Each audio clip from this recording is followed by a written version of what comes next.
Yes, welcome once again, everyone, to Cannabis News. I'm your host, Joe Klare. It's January 28th, 2019, presented as always by the Marijuana Times. Check us out at marijuanatimes.org. Click the video tab there to find this show. You can also search the Marijuana Times on Apple Podcasts to find the audio version of the show.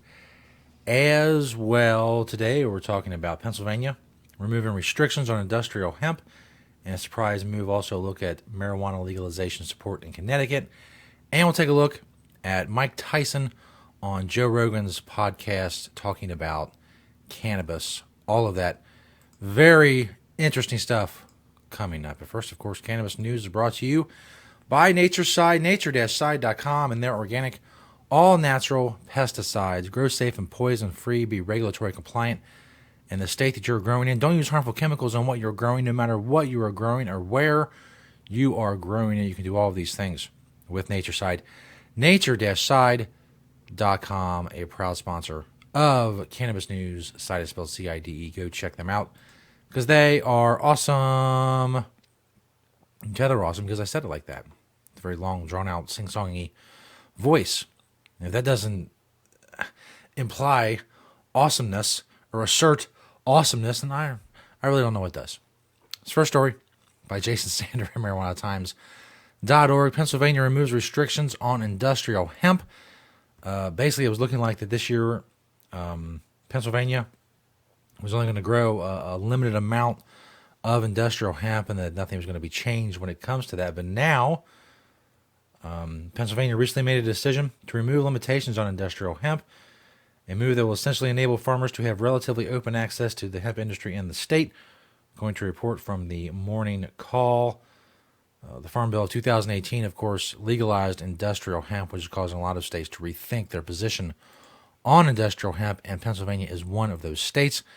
Now, with reversing their decision, basically, that from 2018, only 100 acres of hemp plants were going to be grown in the state.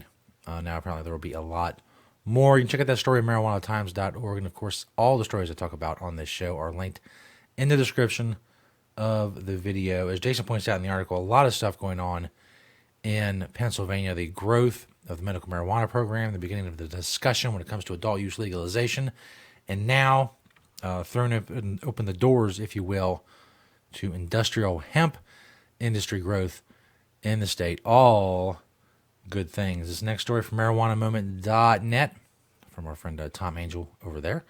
Connecticut marijuana legalization bill has a huge co-sponsor list. Newly sworn in Connecticut Governor Ned Lamont recently pledged that marijuana legalization would be among the priorities for the 2019 legislative session. Now, lawmakers appear to be following through on the governor's wishes to focus on cannabis reform this year. More than a quarter of the members of the State House of Representatives have jointly filed a bill to end marijuana prohibition and create a system of legal, taxed, and regulated sales for adults over 21 years of age. Home cultivation of up to 6 plants would be allowed, as would delivery services. The legislation would also expunge prior marijuana possession convictions. 42 out of the chamber's 151 members are already signed on to the proposal as co-sponsors.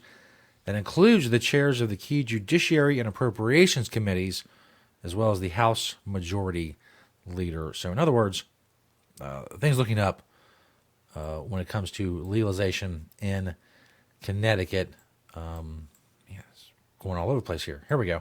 Sam Tracy told Marijuana Moment, he's the director of the Connecticut Coalition to Regulate Marijuana. He told Marijuana Moment, quote, "It's great to see such a large group of representatives listening to their constituents who are overwhelmingly support regulating marijuana like alcohol.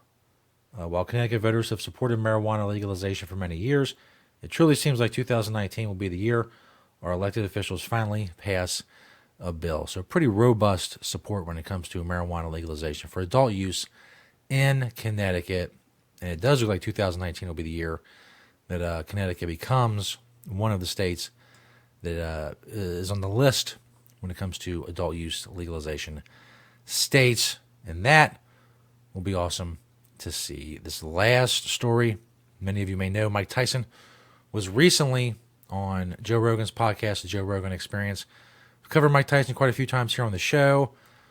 He's pitching that scripted sitcom about him running a marijuana ranch. In real life, he is running a marijuana ranch and research center. He's working on his own strains. He has a new podcast called Hot Boxing.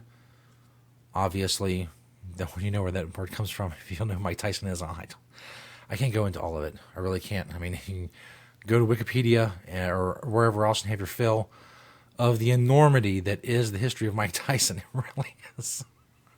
It's crazy. And he talked about all kinds of crazy stuff on Joe Rogan, including psychedelics, things of that nature. But he also talked about cannabis, of course. So here's a little taste of Mike Tyson talking to Joe Rogan about cannabis on the Joe Rogan Experience. When did you start like regularly smoking weed? Since I was like 10 years old. The whole time you were fighting, you were regularly smoking weed? Well, you know, when you're a kid, your mother gives you liquor and marijuana for you, make you think that you're going to go to sleep or something, yeah. Really? Does she? Is that what she does? Joe Rogan is incredulous at this piece of information. Yeah. That never happened in my house. Never, yeah. No. My mother was alcoholic and stuff. Damn, that's harsh.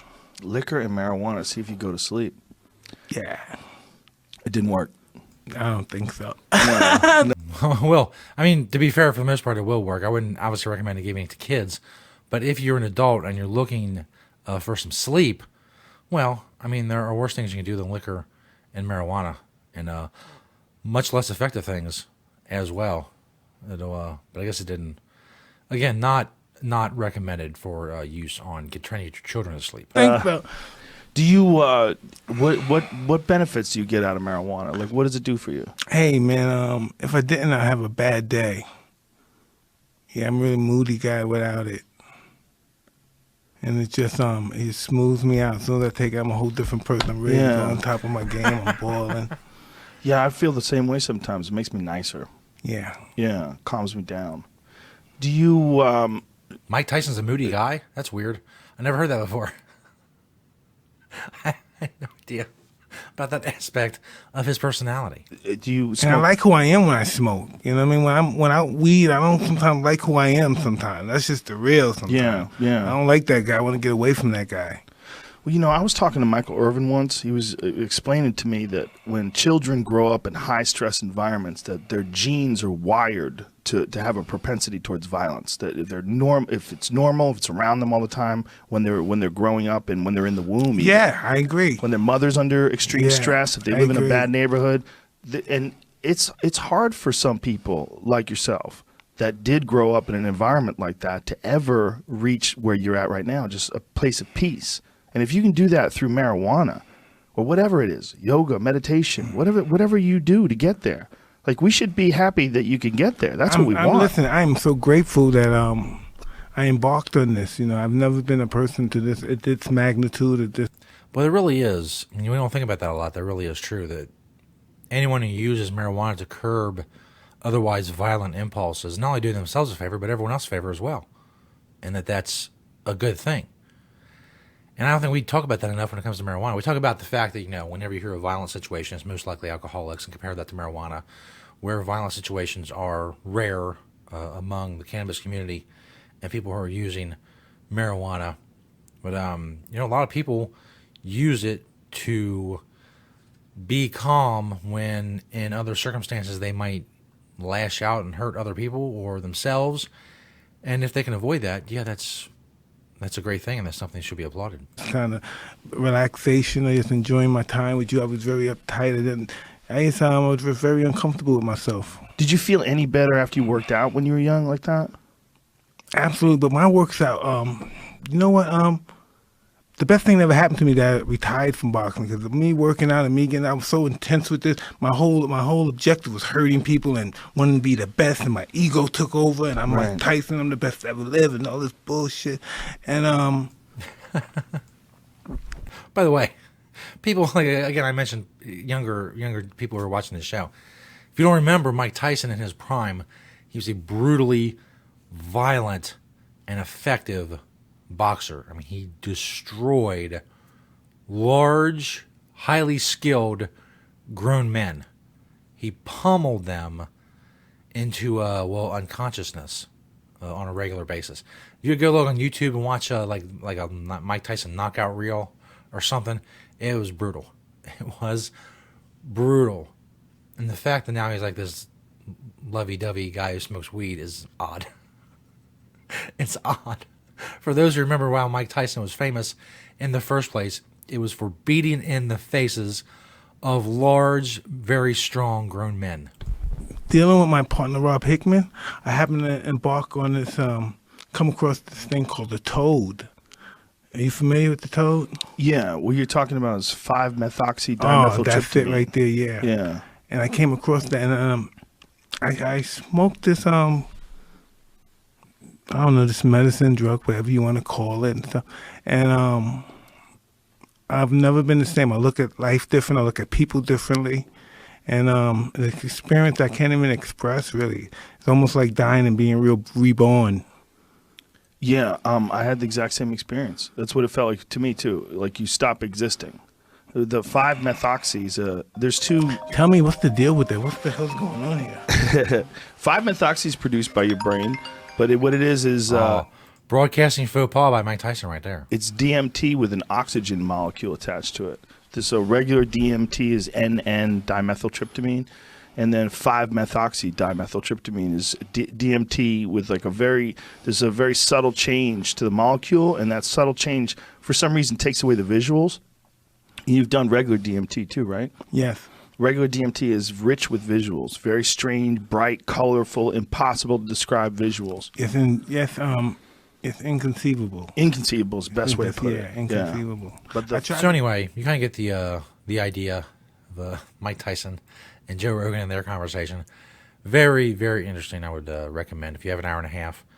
That would be not a bad thing to devote it to if you're interested, especially if you're interested in Mike Tyson and the evolution of his rather interesting career and life. That's going to do it for us at Cannabis News. Thank you for sharing and liking and commenting on the videos and using the show to spread the truth about cannabis. That is awesome of you to do. Keep doing so. Thank you for watching and listening today. We'll see you next time right here on Cannabis News.